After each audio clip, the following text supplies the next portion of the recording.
physical makeup of the two guys, and you can kind of see the landscape and the strategy that would likely unfold between them. Lennox, 6'5", 247, and he fights big. Mercer, just under 6'2", 236 pounds, and he knows exactly the fight he needs to fight. Of course, we say that, but still keeping in mind that many times the shorter guy can still have success with the jab as long as he uses it as a key to get through that front door and find that prime real estate. Right. The key is, like, a guy like Lennox has a type of jab where he tries to land it from the outside. He tries to pick you with it.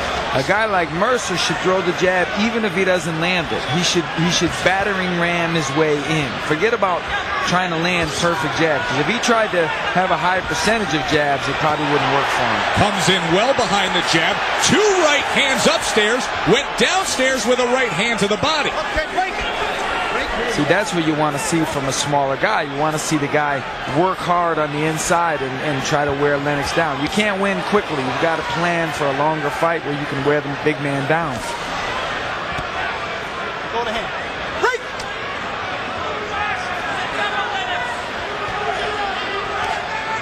It was a year ago when Ray Mercer also started off well against Evander Holyfield. He would fade in the second half of that fight, go on to lose a unanimous decision. But this is exactly the start that he was looking for against Lennox-Lewis. Good burst of aggression to start the round. Came in well, utilized right hands to the body on the inside in the final minute. And time again is taking the fight to the bigger man. So a good start for merciless Ray Mercer here at the end of round one.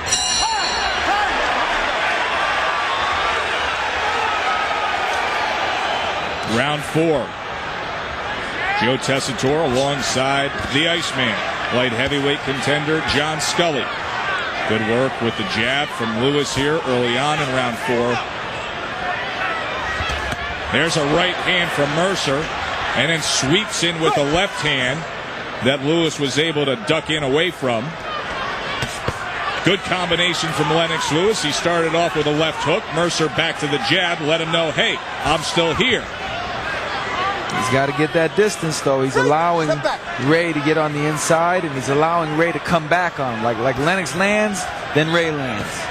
Oh, how about that combination? He went right to the body, right uppercut, came back with the left hand, finished it with the right hand. That's the beauty and the experience and the well-roundedness of Lennox-Lewis.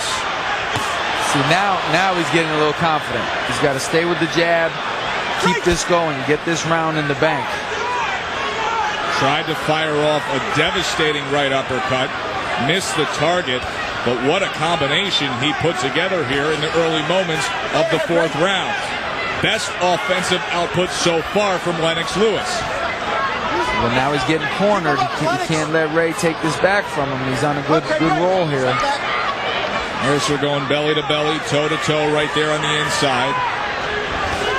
There's the same combination. It starts with that body shot and then turns into the uppercut. And a right hand from Lennox-Lewis. Good shot.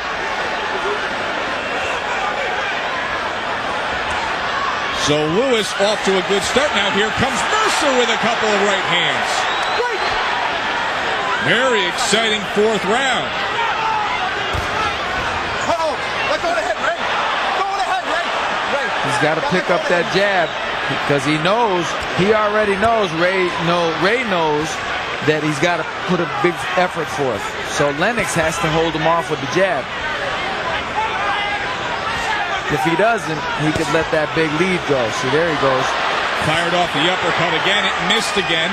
Mercer fires off 2, 3 uppercuts of his own.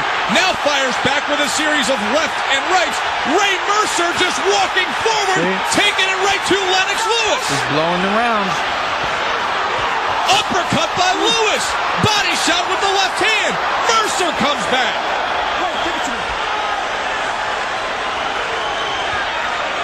There is something about a heavyweight fight at MSG that eventually brings it out of guys. And Ray Mercer and Lennox-Lewis brought it right here in this fourth round. Oh my, what a round.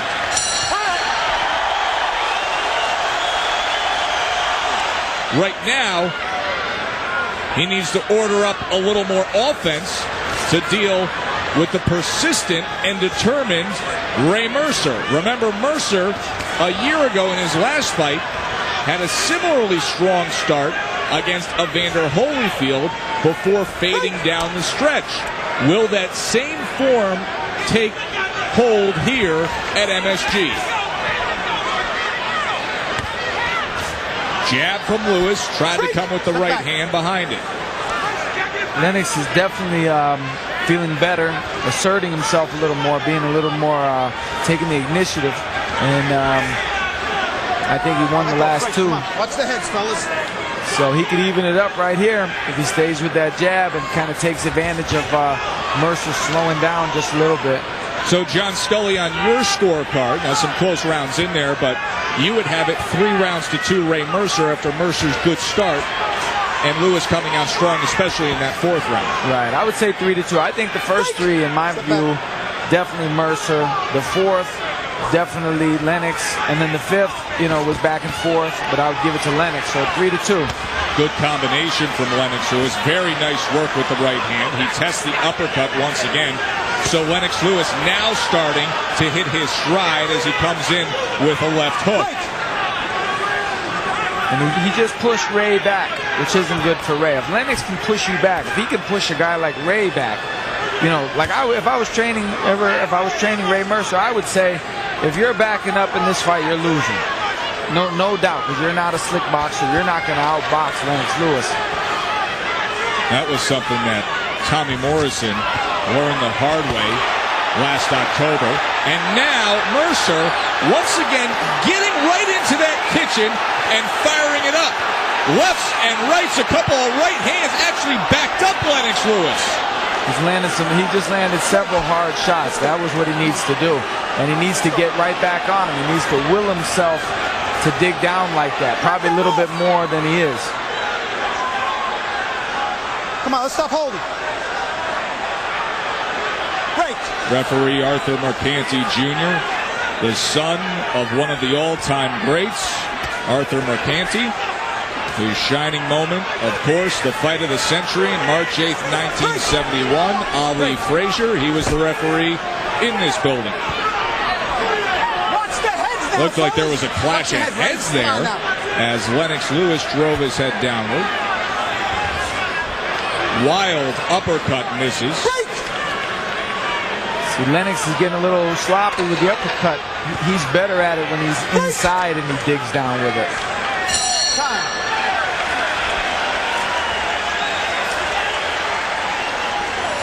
Let's go. 10th and final round. Arthur Mercanti even gets in on the act saying, who wants it? He knows how tight it could be on the scorecards. The crowd here knows it. They've been rooting on their American interest all night long. They want the former Army Sergeant and U.S. gold medalist to upset the Big Brit. John Scully, how did you score it through 9 rounds? I would say Lennox came back and he's got it up 6-3. Very interesting because you gave Mercer the first 3 rounds. Now, some of those rounds have been close, but yes, it does look like in the middle rounds, Lewis pressed the gas pedal a little bit and jumped out in front. Still, that 9th round could determine a lot, depending on which way you swayed. You gave it to Lennox. Right, here's the thing. The first 3 I thought were clearly for Ray, so there's no disputing that. But the next ones I had for Lennox, I happened to have for Lennox. But there was a couple in there that could have went the other way. So in scoring like this, it could easily be an even fight, or Ray might even be ahead in some people's minds. It has that feel. It's that kind of fight. Lennox missed with the uppercut, had a short right hand on the inside, and now pushing down behind the head of Ray Mercer. This will be a critical 10th round here. And the only thing that's stopping these two guys from going for a big knockout is apparently fatigue. Because you would think they would both have a sense of I have to knock this guy out because there's a good chance I could lose. Especially Mercer. Mercer should throw caution to the wind. He's got nothing to lose whatsoever by throwing bombs, even if he looks bad doing it. Break. Step back.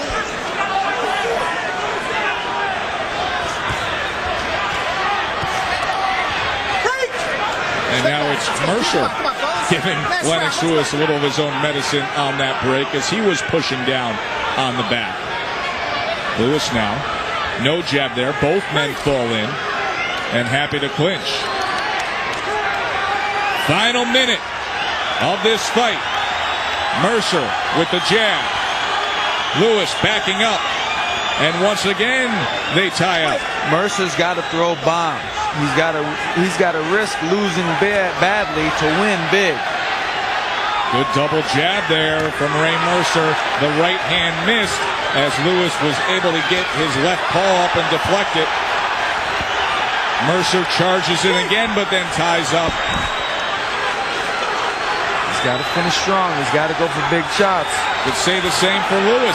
Yeah. Both men may regret the way these final 3 minutes played out when they look back. I think Mercer needs to be a little more desperate because Lennox is the bigger name, the guy that was expected to win right from the start.